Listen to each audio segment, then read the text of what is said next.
July 9th, Denali Park Road. Let's go into the wastewater treatment plant.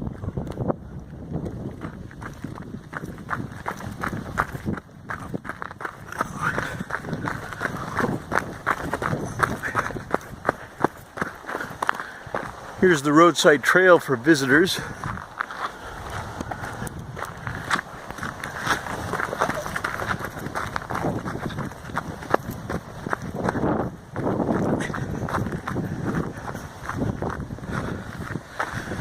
Wastewater treatment plant laboratory building on the right.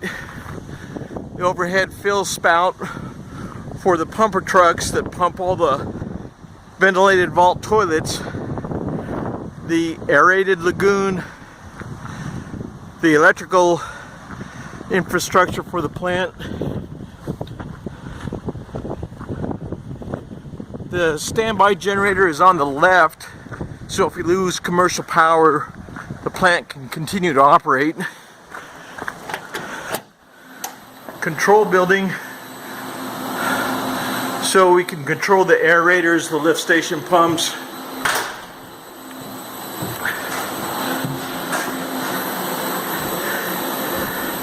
HMI.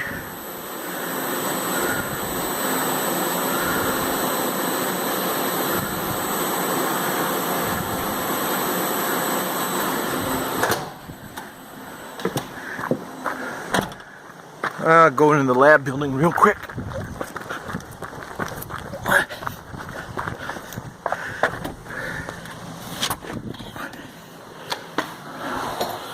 Same control panel.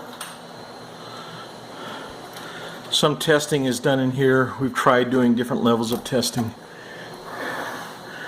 Computer.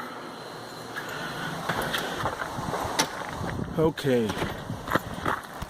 Propane tank for the standby generator and heat in the lab building. Manhole 16, barely visible. That's the start of the plant. Microscreen. We have it turned off right now, but it has worked effectively.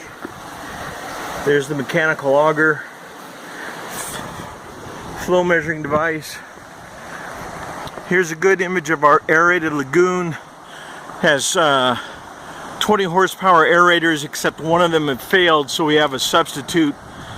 Our spare 5 horsepower aerator is in place. The lift station is here. Lift station controls to pump water out of the aerated lagoon and then into the plant. Complete mix cell straight ahead of me with 2 5 horsepower motors. And the controls. The electrical wiring goes through these handholds. Note that just a couple weeks ago, park staff added a 2-inch HDPE water line for potable water down at the chemical feed buildings in front of us.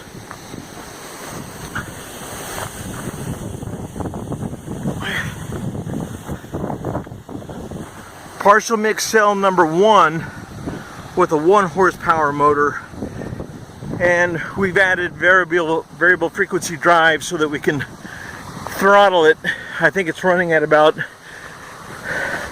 this one's 75% or so, and then partial mix number 2 again with a 1 horsepower aerator. If I've got space.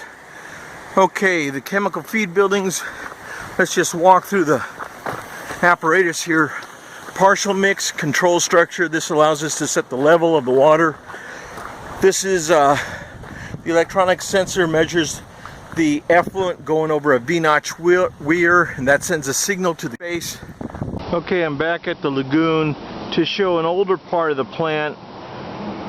This influent flow monitoring manhole on the right was installed, I believe, in 1972. Something happened to the sensor, I don't know. It has not been maintained. A different sensor was placed in here. Apparently it didn't work properly. This was the digital display. Never made sense to me. So I think we're going to try to put in an influent flow monitoring device. We don't know what's coming into her plant since 2004. And then here's the sewage grinder that needs to be replaced. It's 18 years old and it just does not work anymore. It is shot.